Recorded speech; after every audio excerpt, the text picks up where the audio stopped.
my parents always told me, and even to this day, they tell me, right, if something happens once, then it's shame on them. If it happens twice, then shame on you. And this has happened to me twice. And I realized that I didn't have much control over the financial parts of my life. But I kept going and I kept going. I kept doing what I was supposed to do because I'm a recovering perfectionist, an A student, and just doing what I'm supposed to do, keep working and keep putting money away. Yeah. And things were going well until my oldest son's third birthday. And it's one of these things that's really life altering. And I realized that on my son's third birthday, I had to leave. I was flying to Germany. I was flying to Frankfurt on his birthday. And I will never forget, I didn't think about it until I woke up, like the night before I was going to bed. I kind of wasn't really feeling well about it. And I woke up really early.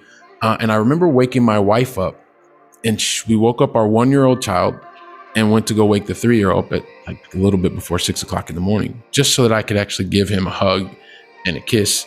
And before I left, because I had to go from our flat, I got in the elevator going down to the street to catch a taxi cab, and I just felt sick. And that's not what I wanted to do. I didn't sign up to be the top executive and also missing out on the things that were really important to me.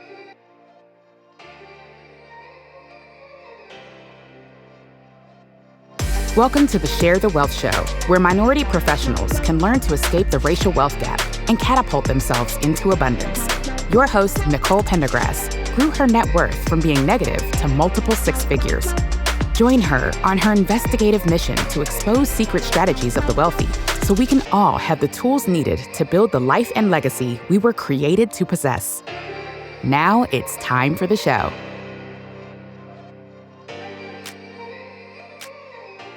Hey everyone, so welcome back to another episode of the Share the Wealth Show. I am your host, Nicole Pendergrass, and today we get to talk to Billy Keels. And Billy, he's on a mission to help those high wage earners who have been forgotten about by so many in society today.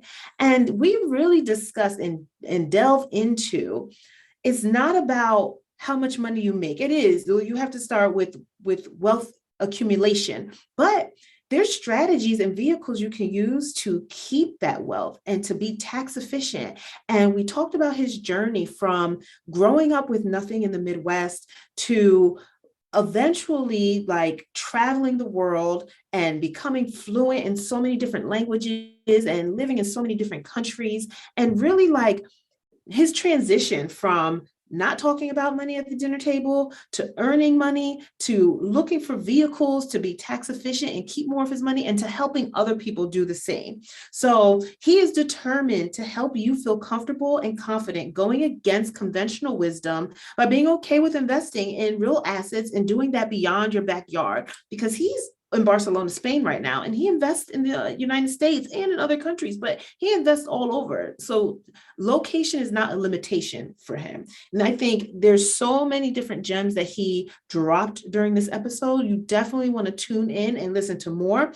And as a long distance real estate asset investor, Billy is utilizing the skills he's developed over the last 23 years as a happy and successful corporate employee at some of the world's largest marketing IT multinational companies.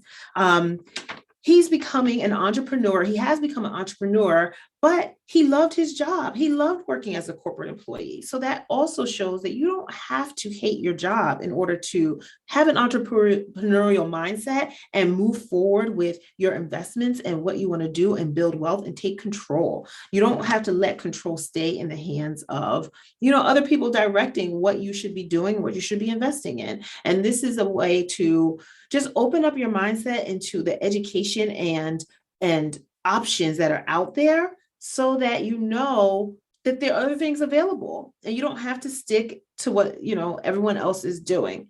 Billy has a unique ability, and he wants to serve each and every person that he comes in contact with to really help them grow and develop and be tax efficient and invest and grow their wealth in a responsible, non-traditional way. So please stay tuned and listen in. Hope you enjoy.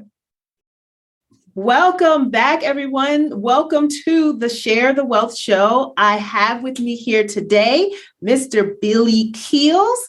And Billy, I gave a high-level overview of your background and your bio, but dig in a little bit more about what you're doing now. Perfect. Be happy to do that. And Nicole, if you would just allow me just very, very quickly, because I know you put a lot of love and effort in putting this together. And because you have an amazing podcast, I would just ask everyone, as you get started, as you listen, make sure that you take just a couple seconds to leave Nicole an honest written review as well as a rating. It's really going to help to make sure that you get the content that you need, you get the guests that you need. And like I said, I know this is a labor of love for her and she's doing so much stuff. So just take a couple seconds to leave her an honest written review as well as a rating. So, Nicole, with that just in the background. So you mentioned it before as well. So Billy Keels, and I guess the interesting part is I'm a guy from the Midwest. I was born in Columbus, Ohio. By the time I was 12, my family, we'd lived in like 3 different states: Ohio, Colorado, Texas. My brother and sister were born. We'd lived in like, I think it was 8 or 9 different houses in those 3 states, different cities. And so, the reason I tell that is because my parents are definitely, I grew up very, very blue collar. I watched both of my parents work 2 jobs. They did every single thing that they could to make sure that me and my brother and sister, that we were in really good public school districts. There were even a couple years, I think we went to private school, but basically they were doing everything just for us to be able to be there. And during that time, I also saw what it was like for 2 parents who were working 2 jobs really make some tough financial decisions, right? At the end of the month, they had to decide if it was X or Y.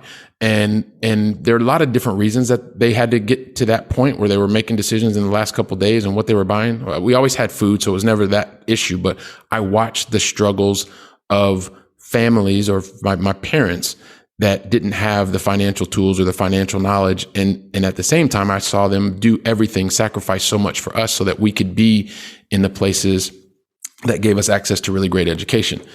On the backside of that, though, because we didn't have a lot financially, we had a lot of love and that was fantastic. But I was then surrounded by these kids that had everything, like all the stuff. They had the newest cars, they had the coolest clothes and all that kind of stuff. And that inside for me, that was, it's always been one of the reasons why I've just been really driven to go out and continue to achieve, right?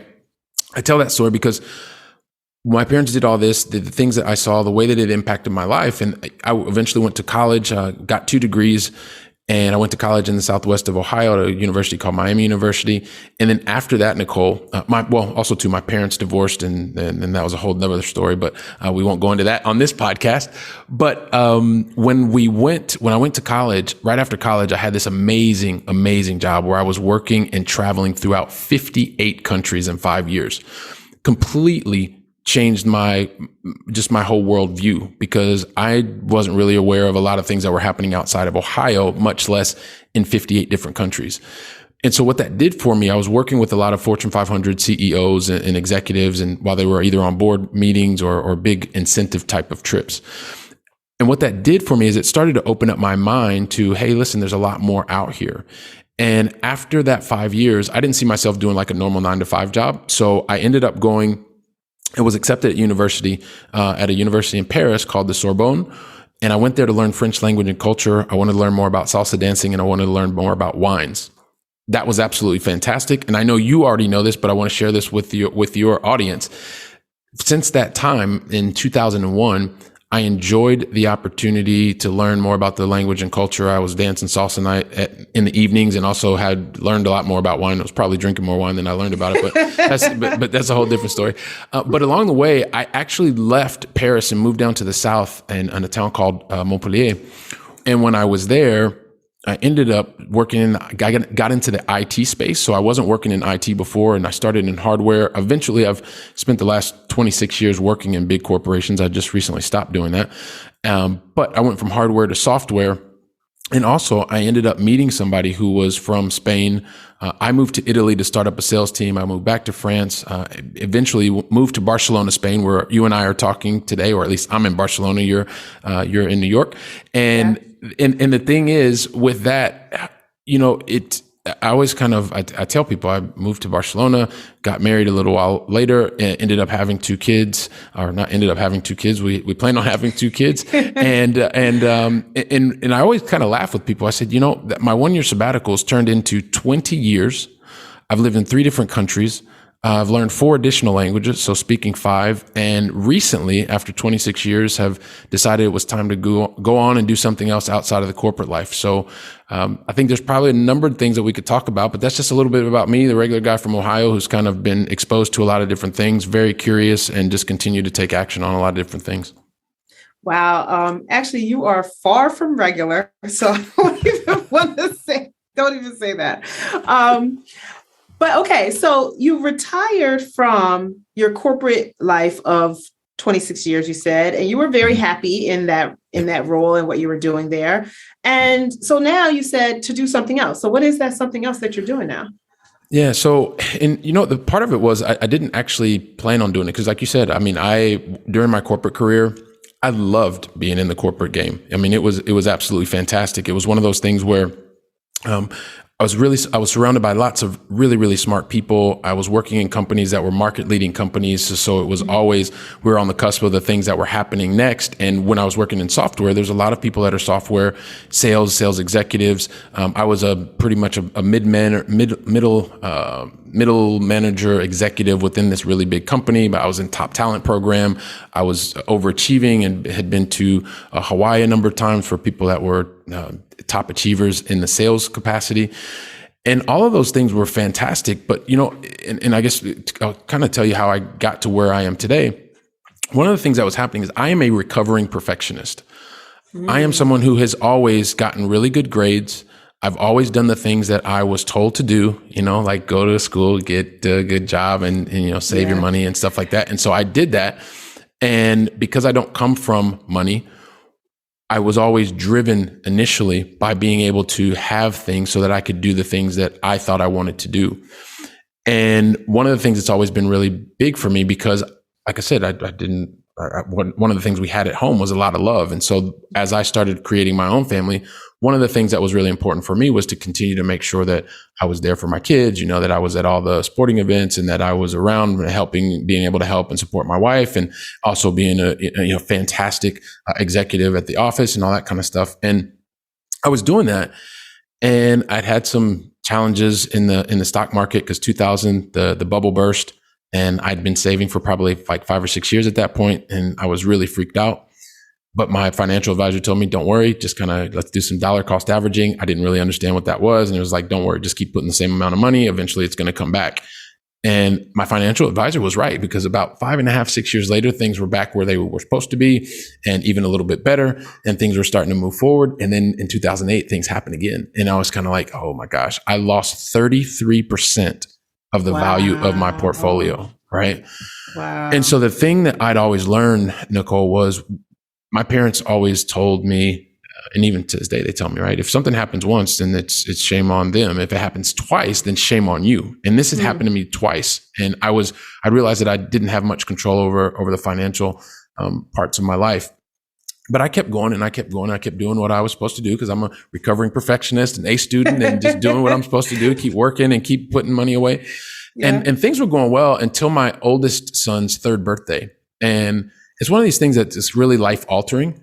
And I realized that on my son's 3rd birthday, I had to leave. I was flying to Germany. I was flying to Frankfurt on his birthday. And I will never forget, I didn't think about it until I woke up, like the night before I was going to bed. I kind of wasn't really feeling well about it. And I woke up really early.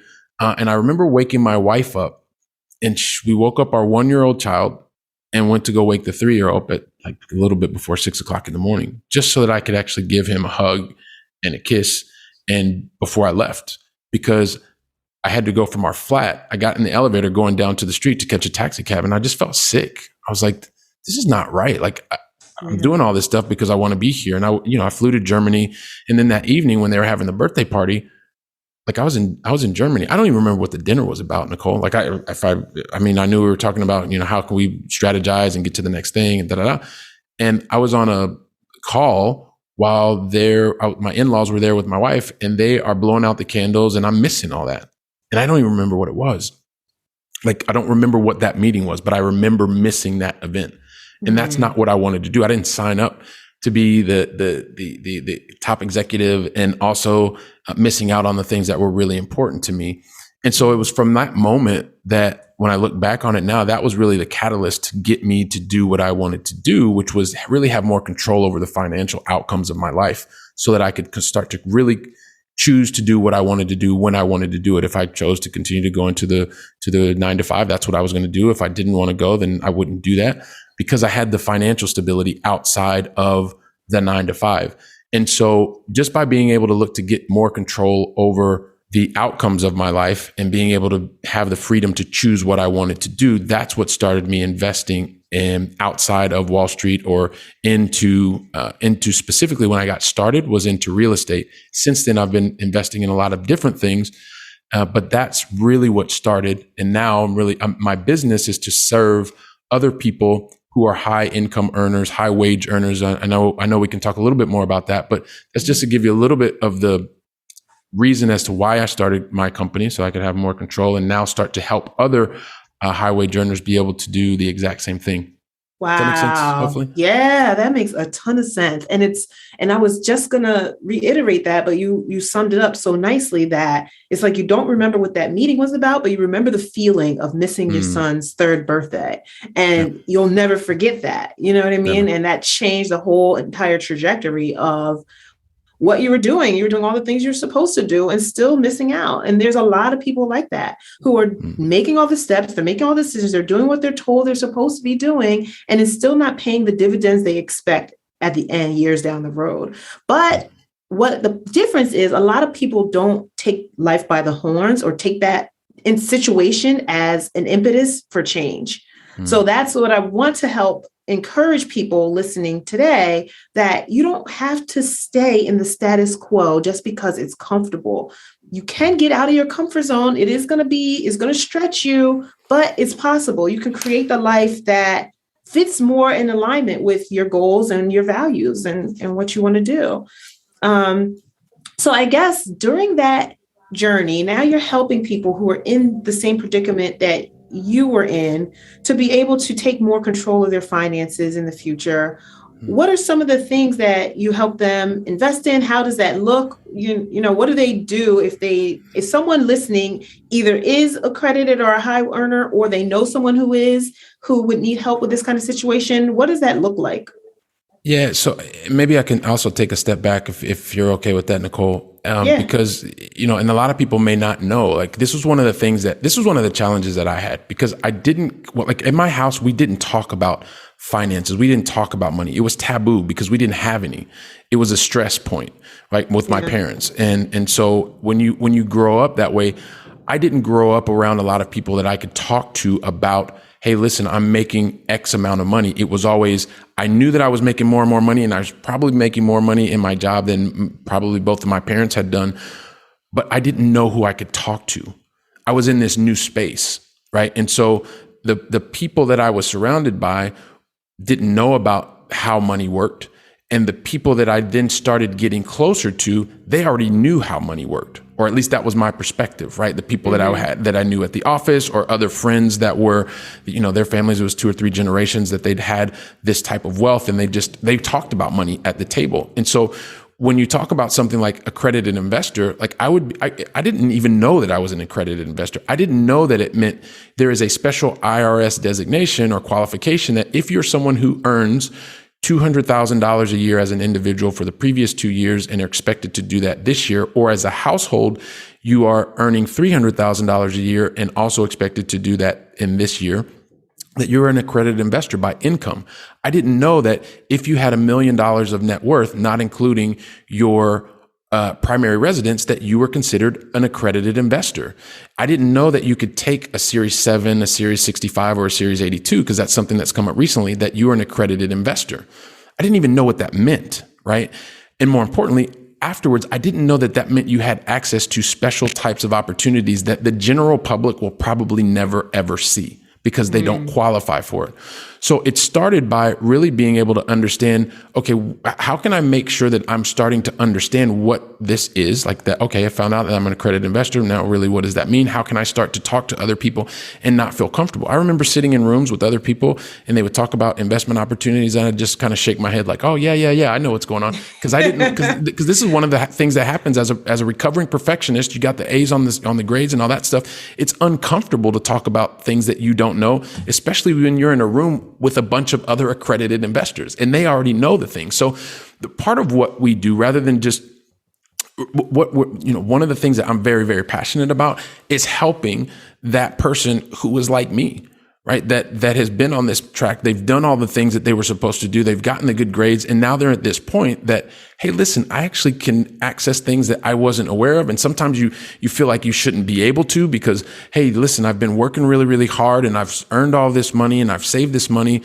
And it's just kind of sitting there because I don't trust moving it somewhere else because I don't know what to do with it. I don't trust going in the stock market because it goes up, it goes down, it puts me on a roller coaster ride. And I don't want to live like that because my outlook on life is much too financially conservative. And so it's about being able to first connect with those people that have these either income, net worth, or certain types of accreditations, and being able to have a conversation with them. Understand, okay, well, talk to me a little bit about where you are today. What are the things that you want to do?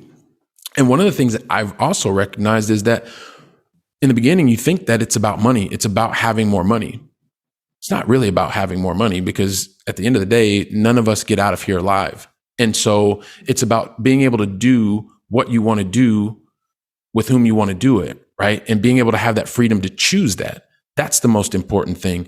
So what we do at my company at First Generation Capital Partners is really, or FGCP, what we really do is help to connect with specifically first-time accredited investors. There's some people they may not be a first-time accredited investor, but they're looking to do things in a much more tax-efficient way. They're looking to do things that allow them to have the type of cash flow that allows them to have the freedom to choose what they want to do.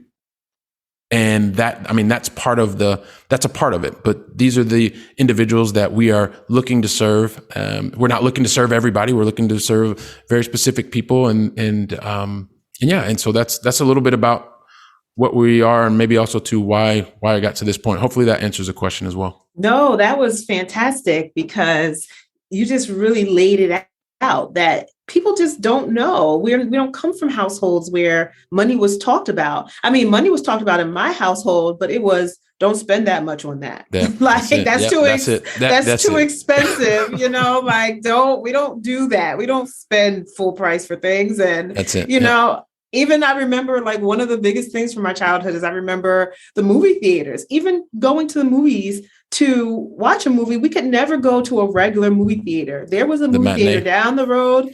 It wasn't even matinee. It was cheaper than that. It was actually like there was a $1 or $2 movie where the movies that were out like 4, 5, 6 months ago, they would release then. So that's when we saw movies, 5, 6 months after the fact at the $2 movie theater, not at a matinee, or even if it came out last week, we're not seeing that. Like that's not what we do here. So exactly. But that is the probably extent of a lot of people's financial education. Even going to college, it was just don't open a credit card. There was no other discussion behind why or why not, or why credit would be important in the future and things of that nature. So and that's just like you said, it's a labor of love for me because I want this type of information to be out there, and I want people to think outside of the box and out of the spoon-fed information that we've been taught by the masses. Because if the masses aren't wealthy or are where you want to be, why are you following what they're doing? Follow people like Billy and do what he's doing, and do what people are doing who are ahead of you. But then that's also, we don't see us doing it a lot of times. So that's where platforms like this can help, because it makes it visible. It makes it, people see that it's possible to create your own life and you don't have to follow what the herd is doing. Absolutely agree. In any case, so when people are looking, let's say they find someone like you or someone who can help them and has that information and knowledge, how do you kind of vet a sponsor or an operator or someone that you can trust? Like, how does that look for you to even know and be comfortable trusting this person with your money you've been working so hard to build up? Yeah, so I think the first and foremost, like the first thing is everybody has to have, you need to have your due diligence, whatever that is. And when I say due diligence, it means have the steps for you that allow you to get what I say is the most positive metric that nobody talks about. There is a metric, Nicole, that absolutely no one talks about. My goal is by probably the next year or so that everyone will be talking about this metric, because it is the most important metric of all. And it's related to due diligence. It's related to the way that you're going to invest. And that is, we talk a lot of times about cash on cash. We talk about your net present values. We talk about your internal rate of returns. But how many people talk about the ROS? Okay, guys, don't kill me, but I'm going to have to cut this episode short. This is too juicy, and we need to do this in a part 2. So stay tuned for the next episode that airs, and you can hear the rest of our conversation. Did you love this episode of Share the Wealth Show? Be sure to connect with Nicole by following her on LinkedIn, Instagram, or Facebook. If you picked up any of the gems that were dropped by today's guest, make sure you not only put them in your bag, but if you know of someone who would benefit from this information, don't keep it to yourself. Share the wealth and make sure to leave us a rating and review. We'll see you for next week's episode. Subscribe so you'll be notified.